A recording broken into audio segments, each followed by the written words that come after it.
Right there. America. Hey guys, it's me. I'm gonna try to be my open self, but I my energy is more towards people. So I might just interview Jose on this instead of myself. Who knows?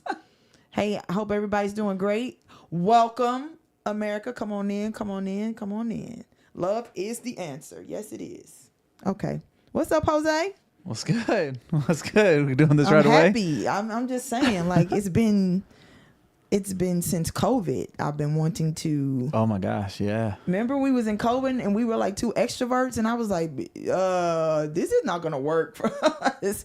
I'm like, meet me at the studio. We just gonna do dance TV, and we just started just going in and having late night talks and having people come on, just talking about all kind of issues with being a human being. Well, I think how it first started is we were getting together because we were, TikTok was just kind of really starting to blow up. Get TikTok. So we were getting together where we were learning the choreography. You were teaching me the choreography over and over. Teaching you the choreography, and I was like, we might as well just. Right, we do stuff. But then what happens, like always with you, is you just start randomly talking about something that was random on your mind, right? Yep. And you would go in on it, and then finally one night you're like, you know what? We're gonna go live. We're gonna go Facebook We're Live. gonna go live. And I think it was relationships. Relationships was the first thing that we had was talked like, about. We want to talk about relationships. We were talking about poly relationships.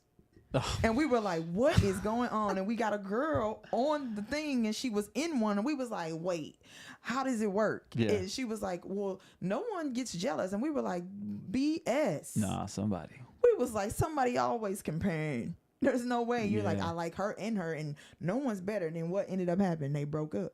Yeah. And she got put out. We were like, because 3 people don't work. Odd numbers don't work. Mind you, America, never go with odd numbers. Somebody's going to feel left out. You always want to do even numbers so you can pair each other's off. You don't want to be the third wheel out, just saying. Yeah. Why am I here? Because I always got 2 cents, if you know me. Yeah. So might as well put it out there. Let's come on, haters, come on in. Make your comments at the bottom. Let's get it. I mean, because we are natural born haters. I am a natural born hater, but not in the sense of I don't want to see people succeed. Right. It's more of I'm not finna just be like, oh my God, you're amazing. Yeah. When you're not. Right. Won't do it. Yeah.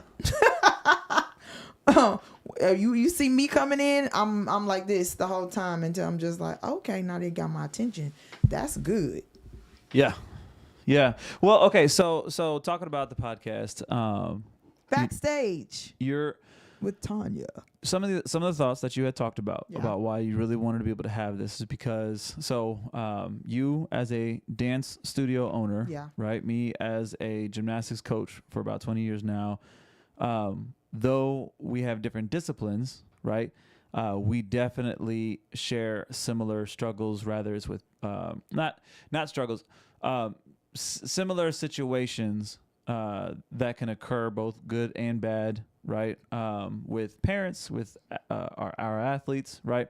And one of the things that you had always talked about was like, man, like I really want to get a space where the dance studio owners can have a voice, Yes. right? Because there's a lot that goes on A that, lot that people don't know. and it's just like anything else. When somebody does something really well, Yeah.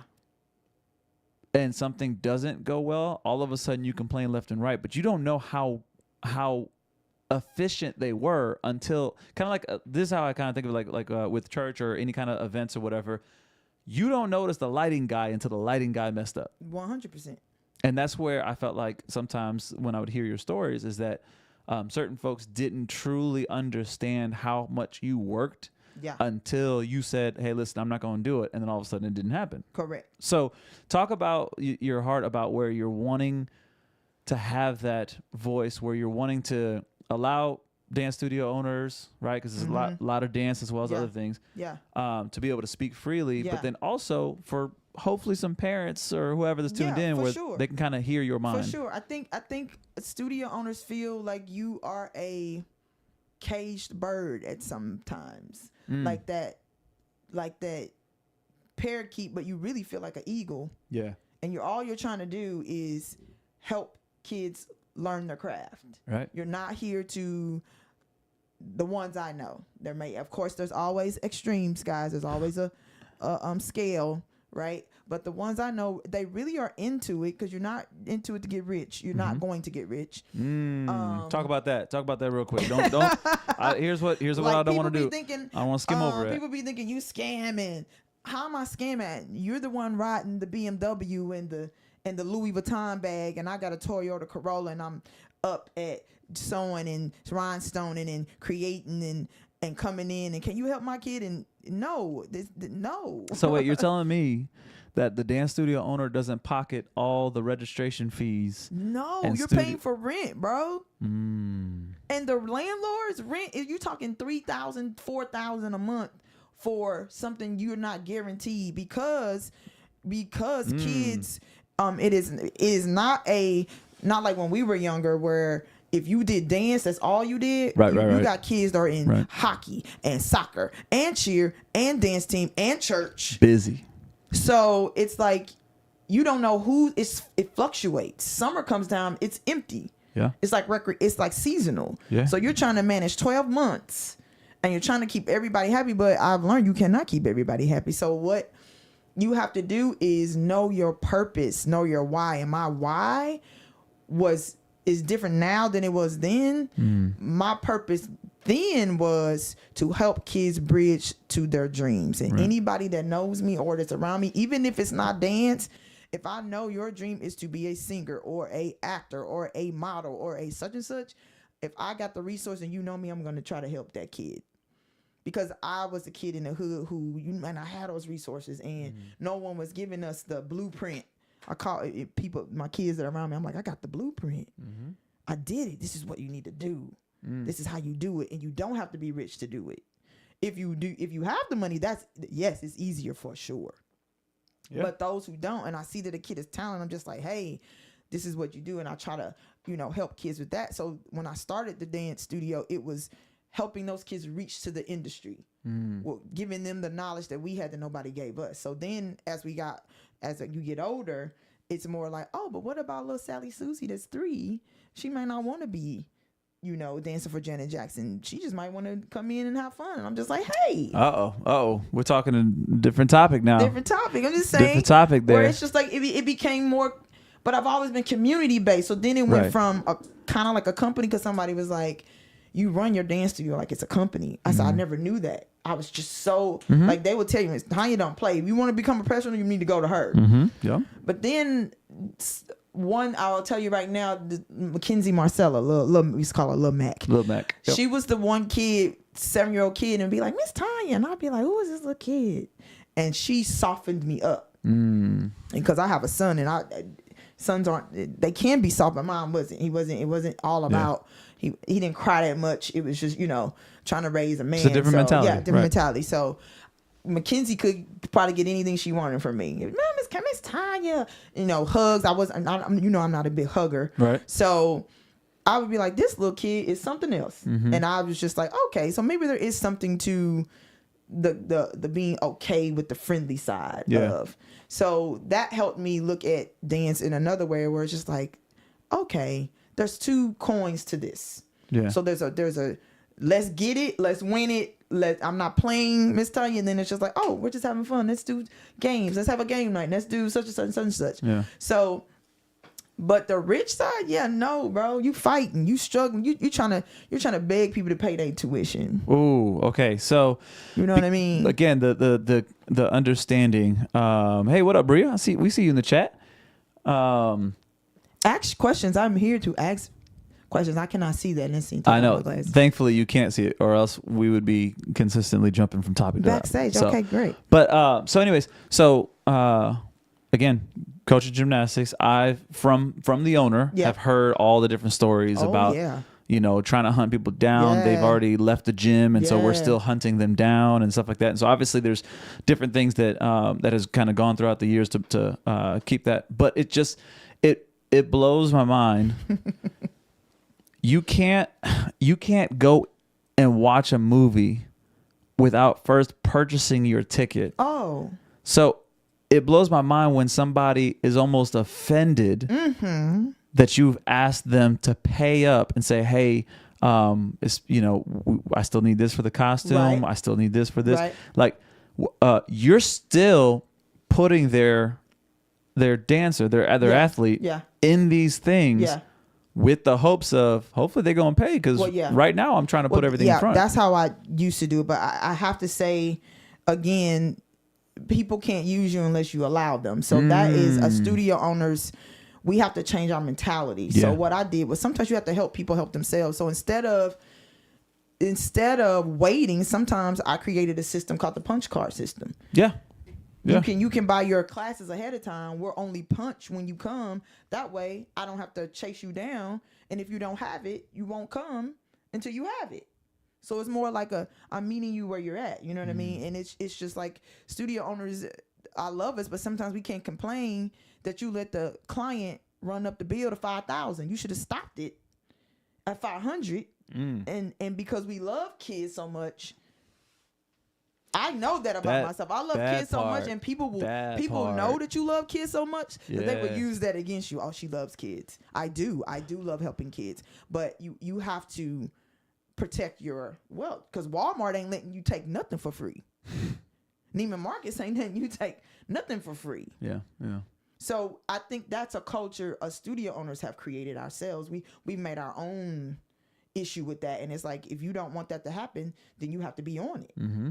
Yeah. And you have to tell that kid, or create that scholarship for that kid that you believe in, create that. And I created that with my Lou kids. That's my non-for-profit charity. We just go out and do the community. Right. If you can't afford, you don't have to pay for that. I give my time for that. That's volunteer. I don't get paid for any of that. Yeah. So it's just sometimes, as an entrepreneur, as a studio owner, you have to create. And every year you're figuring out, you're changing, you're going, this didn't work, this does work, this doesn't work. You're always reinventing yourself. I'm always like, Jose, I think I need to reinvent myself sometimes. Yeah, you do. This ain't That's working. true. This ain't the 5 years ago, those kids wanted it, these kids don't want it. COVID hit.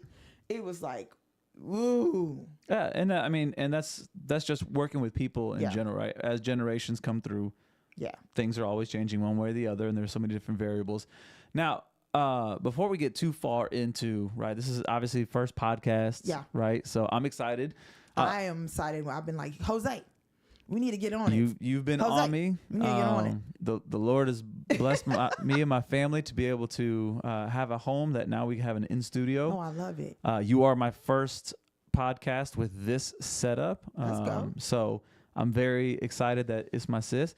But before we get too far into it, just like all firsts of anything, there's an origin story. So we need the beginning. We need to have an origin story of Tonya. Now you could take it from your childhood. You could take it just from credentials, because maybe there's somebody's like, why do I want to go backstage with Tonya? Who is Tonya? Why do you think she can take me backstage? Okay, so I am literally for the kid that was unseen.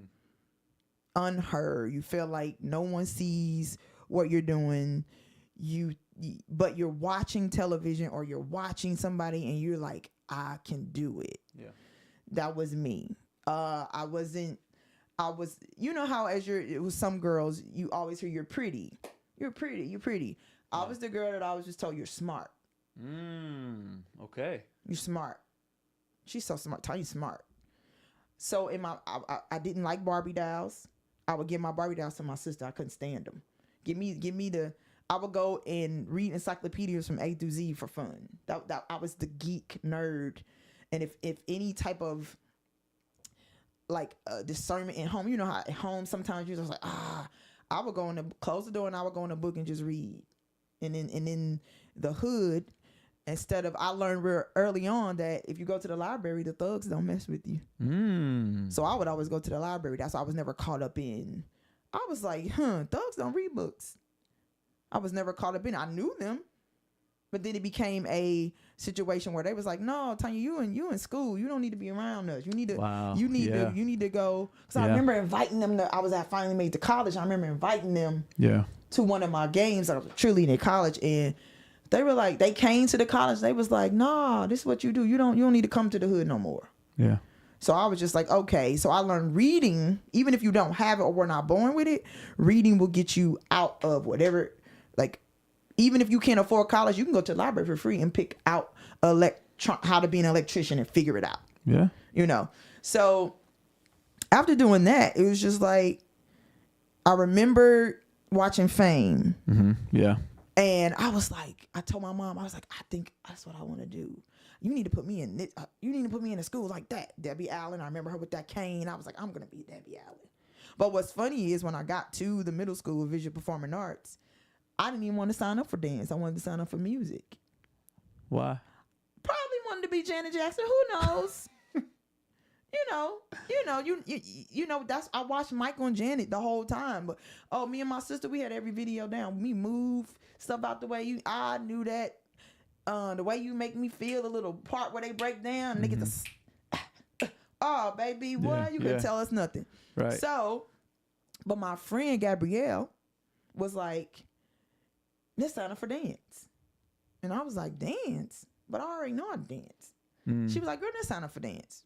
That's where it started. Hey, Gabrielle. That's T-Love. That's T-Love's wife. T-Love is Nelly's manager. We'll get into that in a minute. Okay. But no, she was like, let's do dance. And Miss Lyles taught me the first backstage of dance is you don't have all day to get changed. You have 2 minutes. No one cares what you got on. You change. You ain't got time to be running to the bathroom. You're backstage. You got to be ready. They taught privacy us gone. Gone. Okay. Immediately have your stuff ready. Yeah. She taught me terminology is everything. Know your terminology. Know your ballet turns. Know your jazz turns. So that way, if a teacher can't move their body, they can go pas de bourrée, jazz walk, bop my double turn. You know exactly what you're doing. When you don't know that terminology, you're just looking around. Ooh. So now mind you, I'm the nerd already, and I love to study. Right. Yeah. So all you have to do is tell me to read, and I can be above all other. Boom, got it. Done. Done. What? So then at that point, I'm learning it, but I don't know that I'm good at it. I know that I can catch the Michael Jackson videos, but as far as the technique part, Now, so you said you weren't good at it. Was it like someone else told you, or you perceived yourself as I was not that good at it? I just was never told. In comparison, were you comparing? I never compared. No, at that point, it was just something to do. Got you. Okay. It wasn't like a Tiger Woods situation where you 3 and she gonna be a dancer. No. Oh, okay. So you weren't like no. You weren't my like family locked in. I would know all the trendy. Yeah. Jerry. I would know all the street dances, but no one was talking to me about you can make that a career. All I knew was Debbie Allen, and I needed to learn the technique to go to there. So then my brain, I was gonna be on Broadway. I went to the library and got every musical I could. And watched Grease, West Side Story, Carmen, 42nd Street. Oh, this makes sense now more. Sound of Music. Yeah. Boom, boom, boom, boom, boom. Mind you, we talking about a black kid in the hood. Yeah. Singing musicals. Ask my mom, she'll be like, she and us doing Singing in the Rain. I learned that part where they on the couch. Okay, so question, only because you've mentioned it this way, and I'm Latino as well, so chill out before anybody gets wild. Who that is? The Come on, Straw Hat Crew. So talking about in the hood, there are some stereotypes that even within our own cultures, we have stereotypes within ourselves. Yes. Right. So you're saying, that what you were doing was abnormal. Yeah, I was considered not black enough. Okay, and that's kind of what I say, and obviously we ain't got to hit on that hard, right? Everybody has their own, and that can be a different conversation. But so how did you navigate knowing I'm already in the library when others are not? I'm already looking at musicals and passionate about this stuff when others are not. So how did you have the mentality of no one else is doing this around me, but yet you were still driven to do it? Because sometimes it's like it's people may know the things that they want. 100%, and that's why I was like, I'm that kid that feels unseen, unheard. So I will give this to my mother. My mother was really big on love the skin you're in. Huge. Okay. Huge on, because in the school they're not teaching you Black history. Yeah. So she would be like, Muhammad Ali did this, Malcolm X did that, Martin Luther King did that, and she would have queens and kings on the wall, and I'm just like, oh, who are, again, nerd. I'm just like, well, who is that? Oh, Nefertiti was black. Oh, so that made me go. It didn't make me feel less because I wasn't there. It was just like, I'm gonna make my people proud. I'm gonna be, if I'm the only one, I'm the only one. I'm doing it. Okay, so you were already kind of used to. Yeah, and to see Debbie Allen, I promise you, and to see the Debbie Allens, the Michael Jacksons, the Janets, it was. I remember Michael was the only black dude on MTV. So in the 80s, I guess that world was like, it's okay to be the only one. Okay, so you saw those who stood out as something to look up to go. Okay, they're like a diamond sitting around a bunch of coal. Yeah, it's just they were great. That's shiny. 100%. I want to see why. Because the reason why I say it that way is because there's some people that's like, ooh, I'm too shiny. I need to dull myself up a little bit. Let me cover myself up. That's so funny that you say that, because I got a story for that too. Okay. Yeah. As we go on, so let me hit that story. So as I start harnessing my dance career, my dance skills, I remember working so hard that a principal had to pull me to the side. No, I got to go back. After I'm in high school at this point. Yeah. I don't want to go to Vision Performing Arts High School.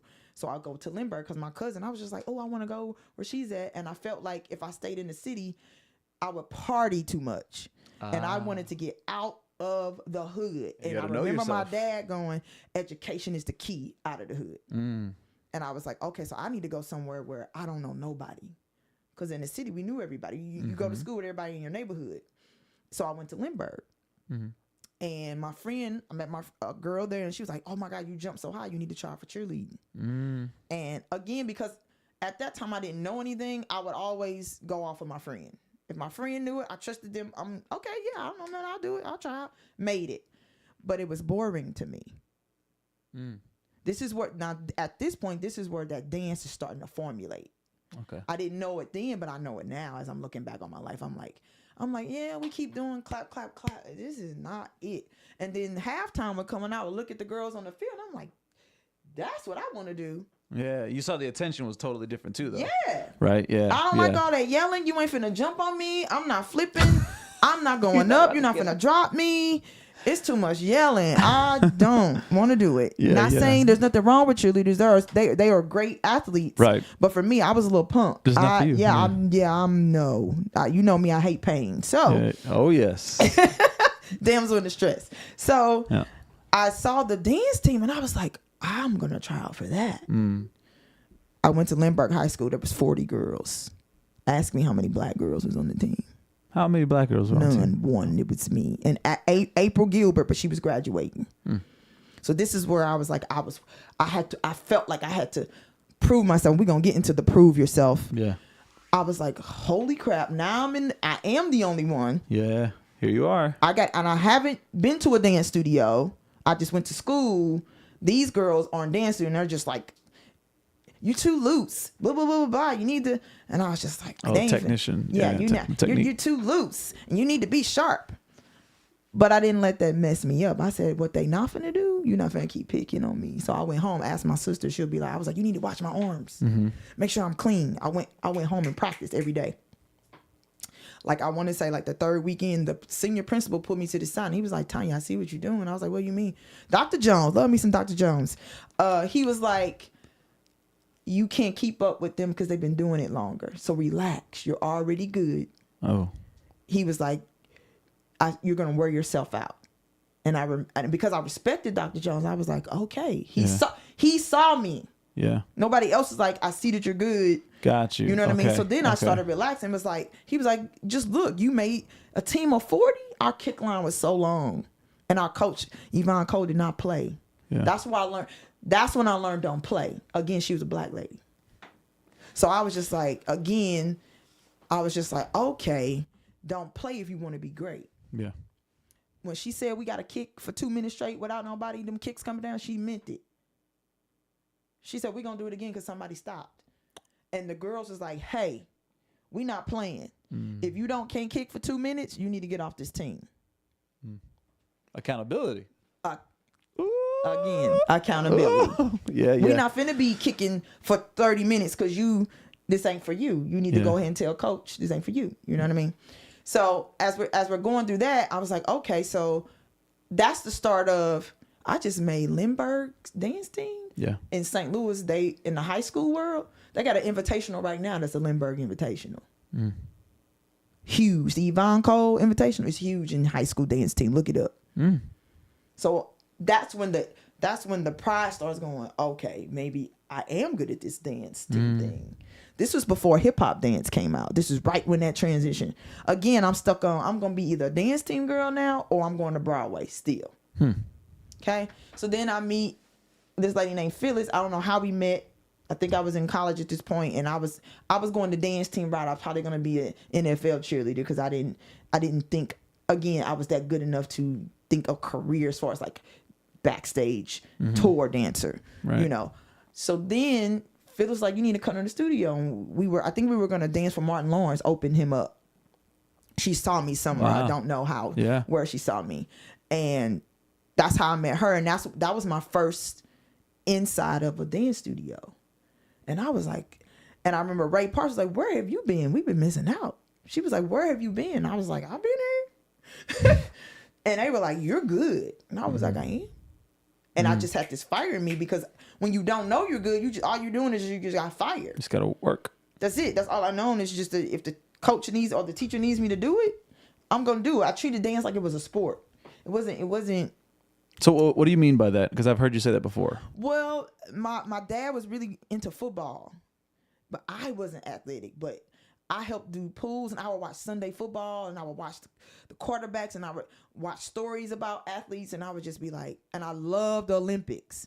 So watching the Olympics, it's like it's a different mentality with whatever. Even the fencing people, it's a different mentality. No matter what the field is, even the figure skating, even the gymnastics, it may not be football, but they're going in. Yeah. And I was like, if I'm gonna do this, let's go in.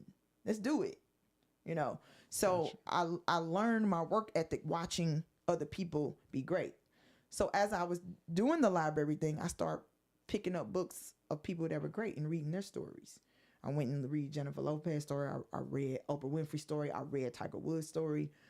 And I was like, oh, Tiger Woods listens to meditation in his ears at night because your ears don't shut off. And I was like, and in one ear is saying, you're amazing. And another ear is saying, relax. And I would just listen to it at night. And it's like, if you do it over time, you start believing that you can do it.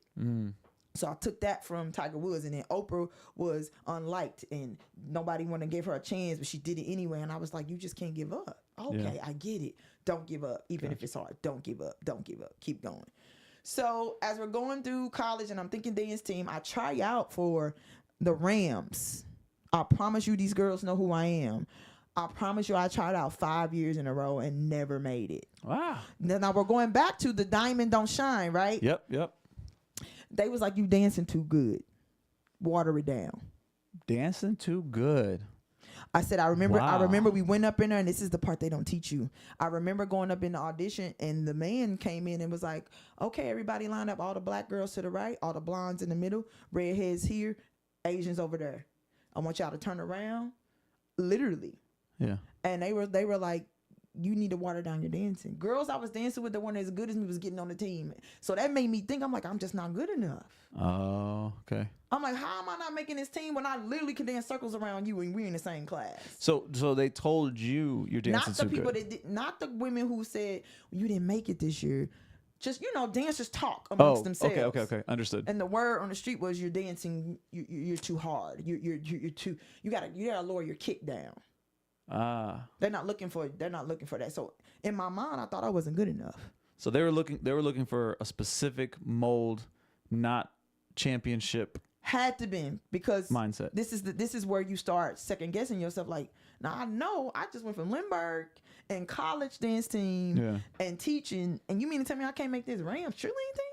So they wanted a general playing field. And I didn't know that. They didn't, like, the person, say we're auditioning somebody and we go, not you. Nobody's telling you it's typecast, and nobody's telling you they only can take 3 black girls. Nobody's telling you that as a dancer. You're just thinking it's your dance skill and you're horrible. But that's not it. Right. You don't know who owes anything. It just, it's just not your time. Okay. Okay. Them generic. Right. It's just not. Thank you. You're great. But then somebody goes, Nelly's having auditions. You need to go. Here it is. Now, before we get to that, as I'm in Phyllis's studio, I see another class and I'm like, what are they doing in there? And I think it was Malik Sabadili. They was like, he's the hip hop teacher. I said, what's hip hop? And I remember breaking. Again, this is back. And I remember I was like, oh, I think I want to learn that. And he had a class and he was just like, you're good. So I started working with him. But there was another guy named Contrell who had a whole crew, the Inner Circle. And I remember Contrell was like, you a girl, you can't come in here.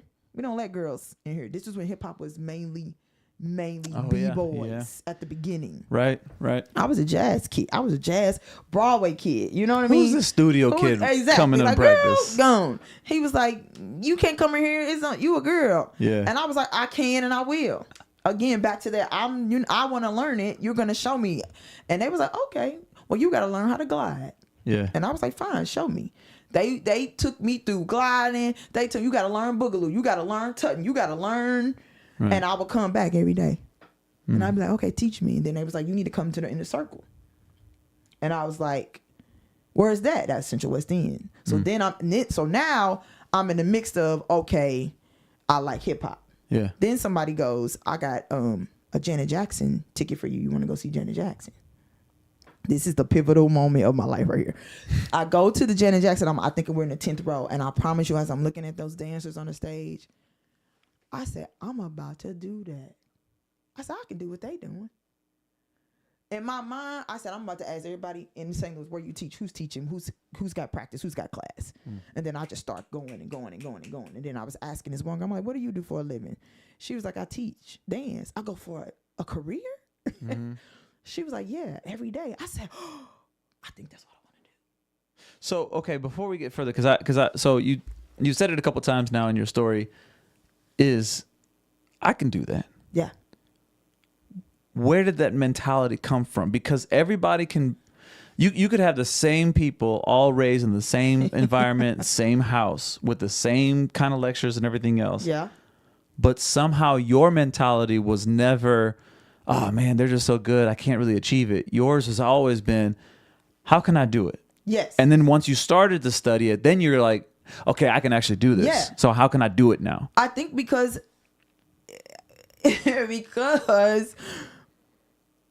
if the Wright brothers made the airplane, they're human. They're not. Okay. If a human being made the rocket, Understood.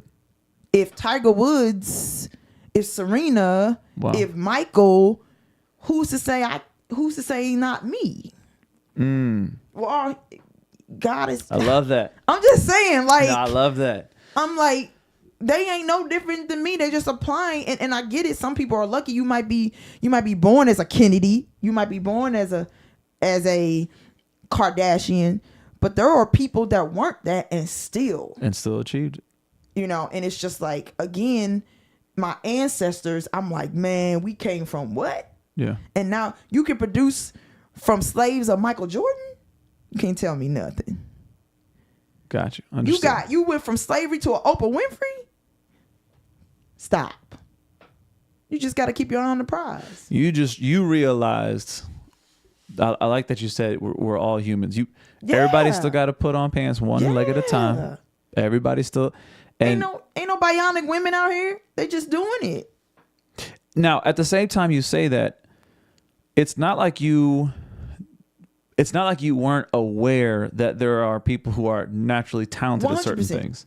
Yeah. So how did you differentiate between the two of, okay, there is some natural stuff that could happen. Kind of like you said, like you could be born into certain things and have a certain last name. There are certain things like MJ, just like the way that there were certain things that he could physically do. Yeah. You prodigy. Yes. There wasn't another person that could do it that exact I learned in my middle school, high school, picking up choreo. I learned I could learn. Then you start looking, going, you still don't got that choreo? I've been had that choreo. And then people kept going, we want you to do, can you do a show? Can you do a show? Tonya, can you come? Tonya, can you come? Tonya, can you come? Yeah. And it was fun for me. And it was just like, yeah, we going to rely. People start relying on you. Okay. You know, and then it's just like, you just keep raising your hand. I can do it. That part, that right there. It's I can do it. The willingness to 100%. So I think that kind of also leads into 100%. right before you go into tour and all that stuff, my God, right? That's so funny. That part. I think that's a good segue. So let's go. You're talking about you've been trying out for Rams. I don't know. We got a job. Oh well. Is it 2? I don't know. You got your clock right there. Pause for the calls, people. Yep, it's 2:00. It's 2? It is. This went by so fast. Already. Okay. So we're gonna have to pick this back up, but what I wanted to do is, because I know you've been wanting to do this, what is something that is currently going on that just a fun light topic that you wanted to kind of touch on before we wrap up? I don't know. Fun light topic? Yeah. Like what? Well, okay, it might not be light depending on it. I love spaghetti. Oh, I mean, I guess you can talk about. How many people love spaghetti? That spaghetti cultures. How do you make y'all spaghetti? That's okay. So that was the funny part before we got on air, was the fact that and maybe I'm gonna have to ask. I'm gonna have to ask more minorities because Black people love spaghetti well, with the meat, y'all, not the regular spaghetti. that's what it that's is. plain. So you know, my wife is nice and white. You know, not nice and white as in like that's all. But anyways, I'm not gonna get it. So you know, in our first years of marriage, you know, she's like, "Hey, I make spaghetti." I'm like, "Okay, cool." And then I was like, "Hey, so where are the meatballs? Or where's the?" And she's like, meat. "Oh, we know that's not something I Yeah, ever bro. did." So I'm gonna have to start actually asking for real. more minorities and be like, No. "Okay, do It's you have to Friday. have meat?" And on Fridays, it's fish and spaghetti with the meat. Please don't serve spaghetti without meat. It just, Not even meat sauce. they would have spaghetti with meat sauce, but I'm like, where's the ground beef in the spaghetti? Okay. And they was like, what do you mean fish and spaghetti? I was like, that's what Black people do. He was like, no, they don't. I go and put the hot sauce and the pickle in the bread with the catfish. I said, I'm like, come on, we about to create some culture. We about to share some culture. Yeah. So it is a thing. Fridays was always fish and spaghetti. Huh. In our neighborhood of Black people. Right. Now all Black people are not the same, so don't. I mean, you can come on, haters, you can. But yeah, I just now when Fridays come, when I see the spaghetti, my eyes just light up. I'm like, who doesn't love spaghetti? With the meat in it, that is. With the meat in it. All right, let's go ahead and take us out of here. All right. What do you Backstage with Tonya, guys? I'll be back for episode 2. If you want to come on the podcast, because I would love to interview people who have anything to say. We're gonna get into dance. We're gonna get into any artists. We're gonna talk about random stuff. I just think, like I said, during COVID, we had so much feedback from the relationship. We're gonna get into relationships because I think no one knows how to love anymore.